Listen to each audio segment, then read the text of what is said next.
Sambil belajar Pancasila, tanamkan di dalam dada. Dalam 5 tahun kepemimpinan Ibu, Ibu pernah mengalami persoalan yang dilematis terkait dengan kebijakan sekolah? Oh iya, ya pasti ya, pasti mengalami 5 tahun menjadi kepala sekolah, apalagi pertama kali saya jadi kepala sekolah di tempat yang sekolah kecil dan dari contoh banyak sekali dilema-dilema yang terjadi. Kalau yang akhir-akhir ini Bu, Akhir-akhir ini ada saja sih yang terbaru bulan Juli kita kasus PPDB terkait dengan BPDB, dilemanya apa? Dilemanya apa itu ya? Jadi apa ini maksudnya?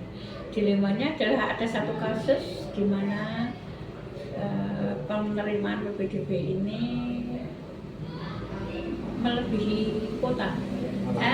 Bukan gitu, bukan melebihi.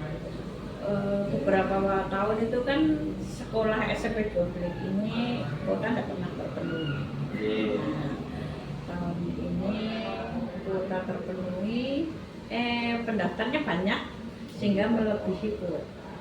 Nah, itu satu dilema. Kita harus di samping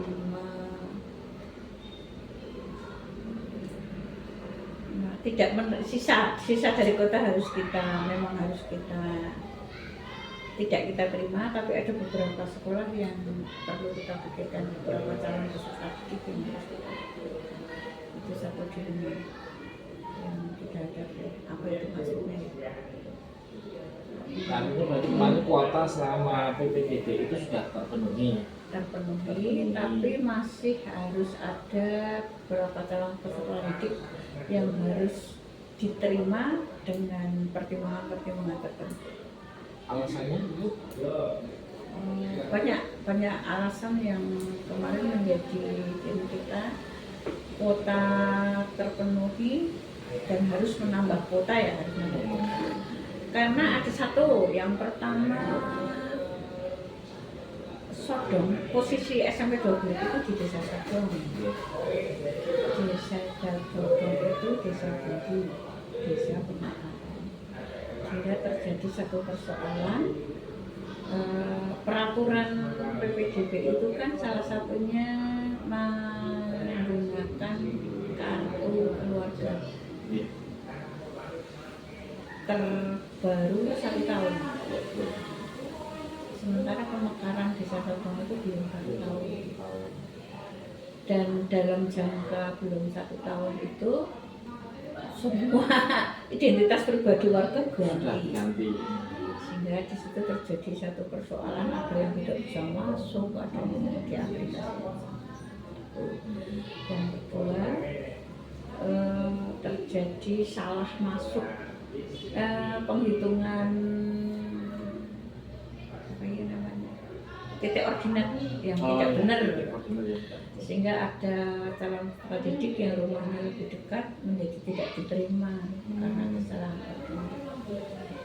Yang ketiga, ada satu SD yang secara peraturan nggak bisa masuk karena jauh, posisinya jauh dari SMP 12.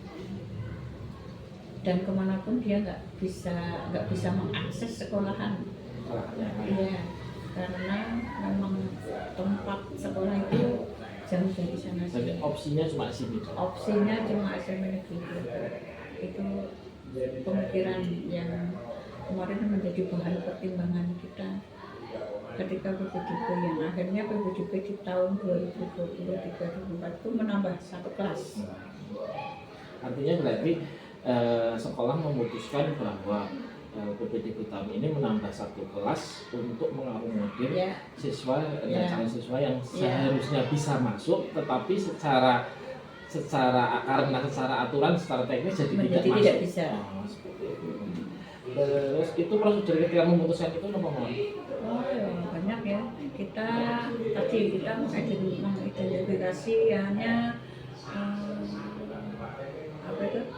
Setelah kita tahu, kita mencoba untuk kita lihat. Akhirnya kita temukan tadi ya, kita temukan ini anak-anak yang tidak bisa masuk karena aturan-aturan itu. Nah, ketika kita putuskan untuk bisa menambah itu dengan segala resiko ya. Yang pertama ya jelas kita koordinasi ke atasan kita ya, yang membuat kebijakan itu pasti minta izin untuk membuat keras untuk mengakomodir anak-anak yang dimungkinkan tereliminasi karena yang kedua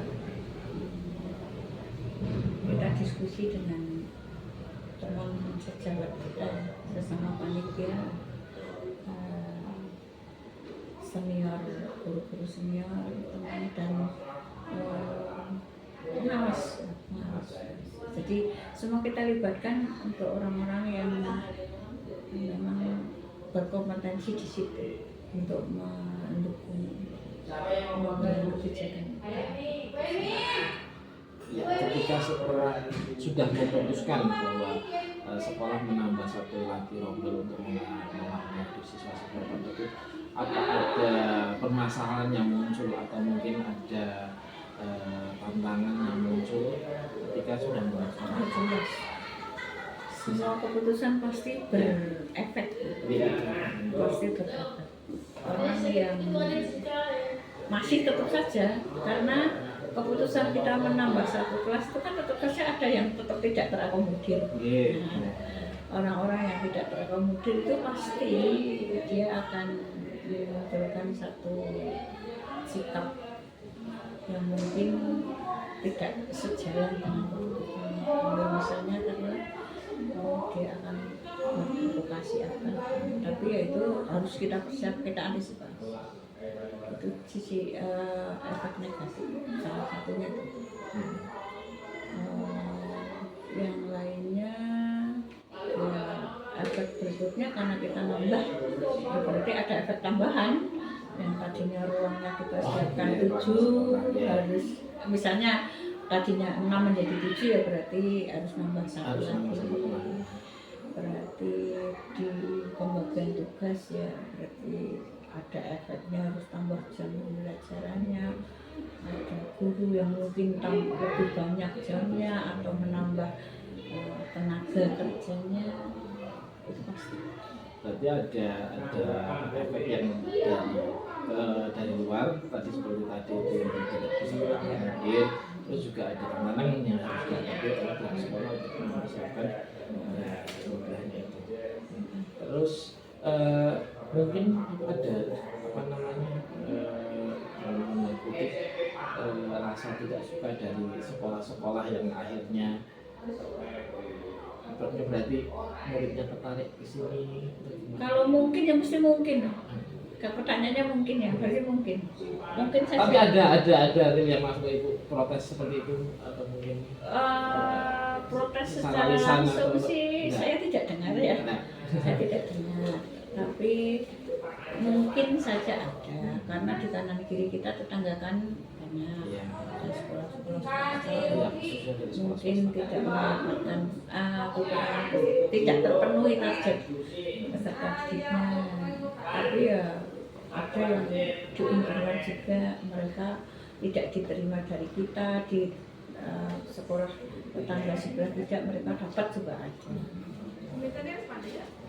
Terus terkait dengan keputusan yang diambil tadi ketika mengetahui bahwa kan sudah dianalisis bahwa kuotanya sudah terpenuhi sedangkan beberapa siswa atau banyak siswa yang tidak bisa terakomodir mau tidak mau harus ditambah istilahnya. Apakah itu langsung terus serta merta dibuat pada keputusan diambil pada saat itu juga atau harus menunggu waktu yang tepat untuk keputusan tersebut?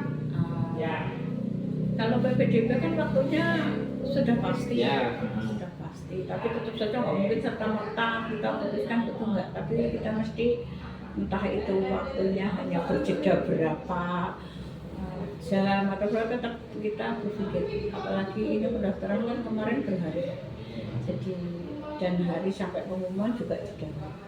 Jadi kita ada waktu memang untuk pemikiran, waktu itu ada, dan keputusan terakhir yang memang ketika kita harus memutuskan untuk pengumuman itu akhir dari keputusan itu diambil. Terus dalam mengambil keputusan tersebut ada faktor-faktor yang menjadikan ibu berani mengambil keputusan itu, atau mungkin menjadi atau seseorang yang meyakinkan ibu bahwa kita harus mengambil keputusan ini. Ya, faktor pendukung mungkin ada ya, tapi secara pribadi sih kalau saya, karena ini untuk kepentingan bersama. Karena kan tadi ketika keputusan diambil itu juga jadi tantangan untuk sekolah juga untuk mengakomodir kelas yang lebih banyak Ya. seperti itu. Tapi saya selalu berpikir ini untuk semua ya, untuk masyarakat. Jadi anak kalau tidak sekolah ya itu pertimbangan saya nggak bisa.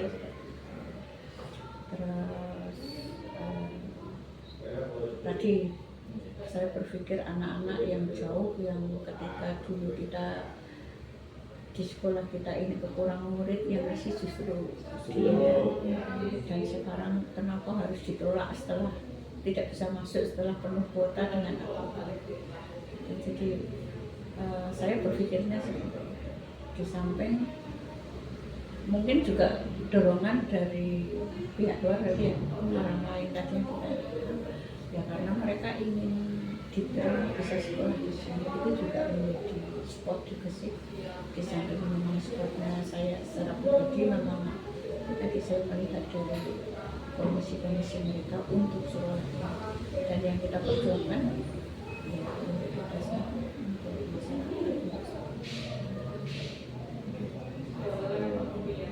Terus yang terakhir ini setelah apa yang sudah Ibu sampaikan kepada saya tentang pengalaman mengambil keputusan yang dilematis dalam PPDB tadi, kira-kira apa yang pengalaman tersebut apa hal yang bisa Ibu dapatkan atau Ibu bisa tularkan kepada kami dalam keputusan yang bahwa setiap perjalanan itu nggak ada yang mudah. Persoalan tidak akan pernah selesai. Jadi dilema-dilema itu kan terus akan muncul. Bahkan mengatasi dilema, tadi mengatasi dilema kan dilema PPDB, di belakangnya ada dilema. Jadi tidak akan pernah berhenti. Jadi setiap persoalan di situ ada pembelajaran yang selalu kita dapat.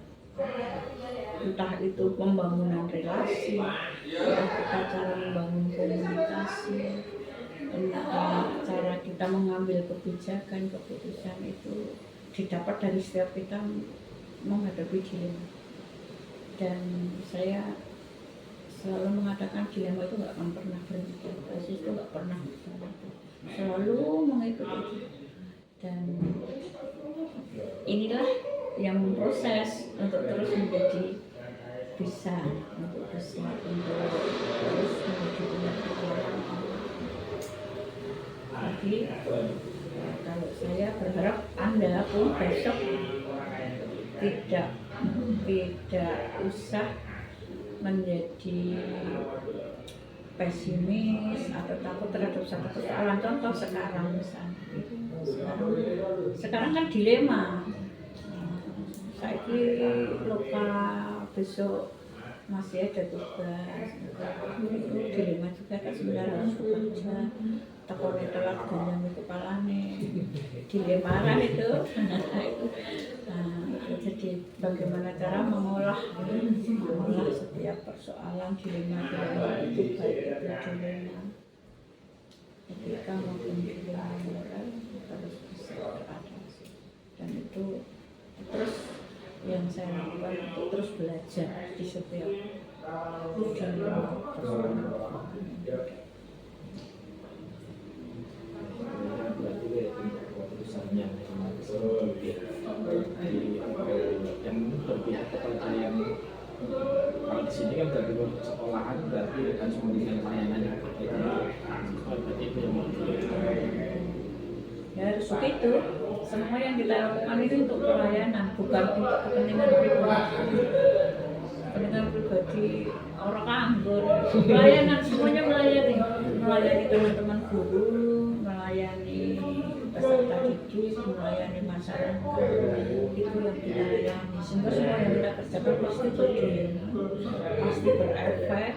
Jangan lupa selalu berkoordinasi. Terima kasih waktunya Ibu. Semoga saya bisa mengambil hal yang positif dari selamat siang Ibu. Terima kasih sudah bersedia untuk diwawancarai terkait tentang pengambilan keputusan dari Ibu. Kalau boleh saya tanya, sudah berapa lama jadi kepala sekolah? Saya dalam 10 tahun. 10 tahun. 10 tahun. Dalam kurun waktu 10 tahun itu pasti banyak sekali kebijakan yang sudah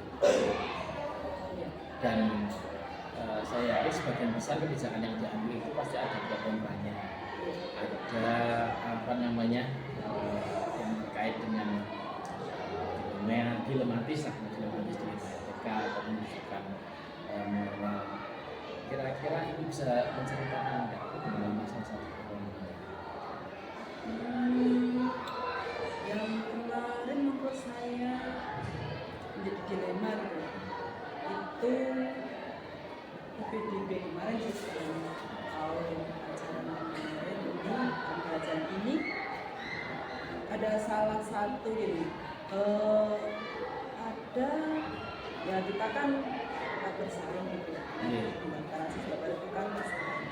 Kalau SD itu kan bersaing SD saya itu dekat dengan MI, mereka bersaing dengan MI dengan yang mereka lakukan dengan begitu dengan SD yang terbatas dengan zonasi gitu. Kami juga dibatasi dengan usia minimal masuk dapur kita 6 tahun ya. Kemudian juga dibatasi dengan jumlah siswa dalam satu rombel gitu.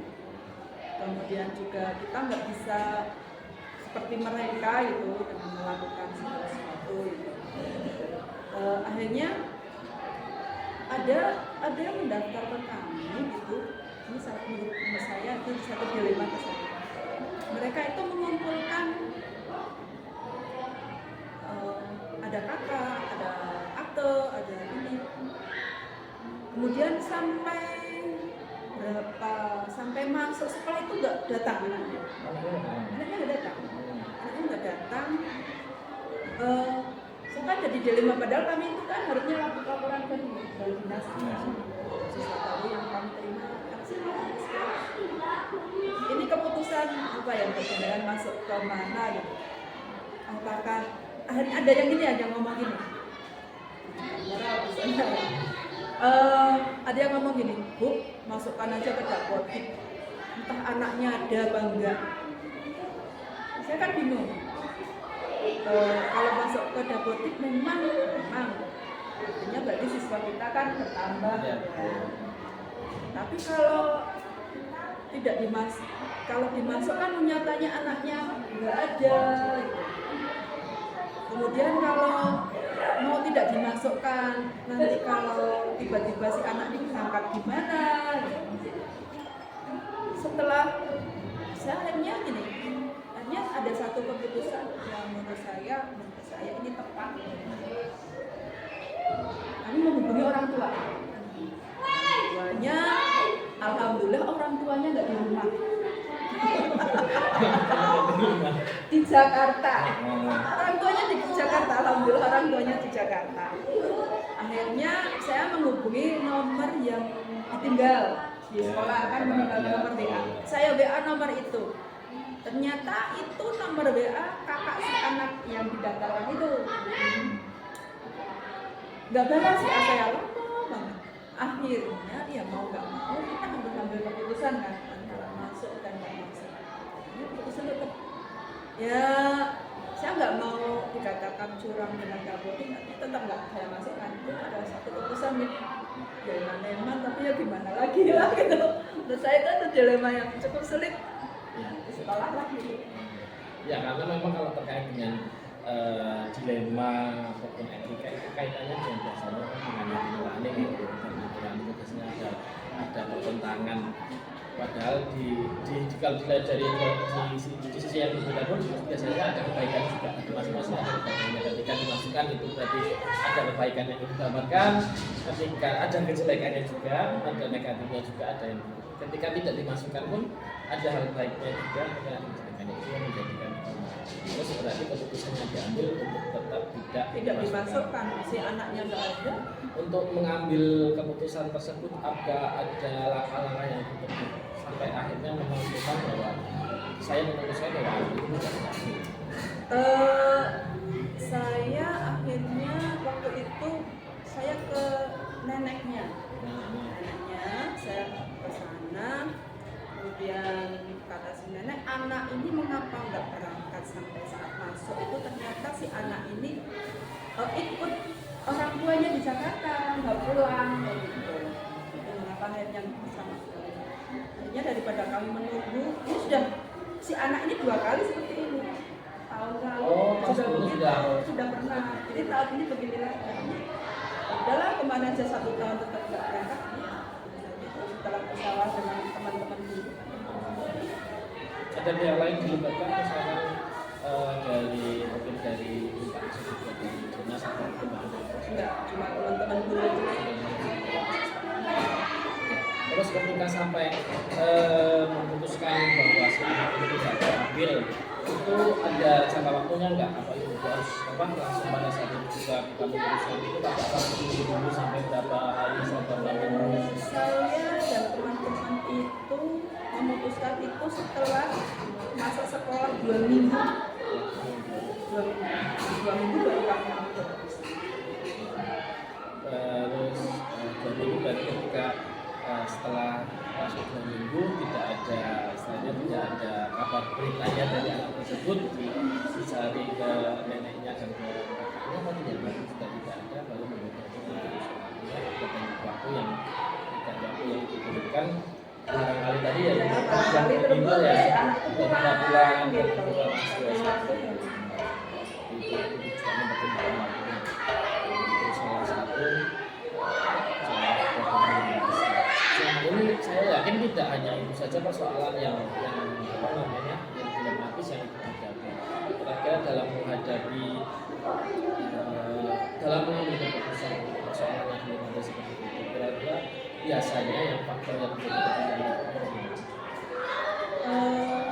pelayanan masyarakat yang diutamakan pelayanan karena kita kan harus ini ya, anak sekolah ngurusi anak sekolah itu loh. Kalau anak umur sekian itu harus sekolah kayak gitu. Pertimbangannya itu termasuk ketika anak yang lama nggak berangkat itu ada itu kelas 2 atau kelas 3 itu kelas 3 itu nggak berangkat lama sekali. Kadang berangkat cuma 1 hari udah sampai akhirnya 2 minggu dia nggak berangkat 1 hari udah. Itu antara dikeluarkan dan enggak gitu ya. Ya pertimbangannya kalau dikeluarkan sih anak nanti nggak sekolah. Ya pelayanan sih pertimbangan utama pelayanan pada anak sekolah. Terus apakah ada apa namanya seseorang ataupun siapa ya atau mungkin dari orang tua atau pengawas yang biasanya dijadikan tempat untuk berdiskusi dalam mengenai sebuah keputusan. Saya selain dengan guru itu saya kalau diskusi itu sering jadi apabila ada apa namanya hal yang mengambil pertimbangan itu biasanya sampai ke dinas belum kan? Terus yang terakhir ini Bu, dari pengalaman yang sudah Ibu selama 10 tahun ini Ibu jalani, kira-kira apa pesan yang Ibu bisa sampaikan kepada calon penerus Ibu nantinya ketika dihadapkan dengan situasi-situasi ini? Untuk teman-teman yang calon kepala sekolah bahwa kita mengambil keputusan itu harus mempertimbangkan banyak hal, terutama kepentingan si anak gitu. Karena sekolah ya kepentingan anak, karena apapun yang dilakukan sekolah itu segala sesuatunya harus kembali ke anak. Jadi bagaimana anak ini nyaman, aman untuk belajar di sekolah, bagaimana pembelajaran itu yang berpihak pada murid, intinya kan semua ke situ. Jadi semua keputusan ya harus kita kembali ke sana, kita kembali ke pelayanan kita pada anak. Sekolah ini harus berpihak pada murid kan. Jadi kita semua keputusan harus ke sana semuanya. Segala pertimbangan harus kembali ke murid, kita kembalikan ke murid. Untuk kebaikan siswanya. Dan ketika kita sudah seperti itu pun kadang-kadang itu ada hambatan atau tantangan atau apa ya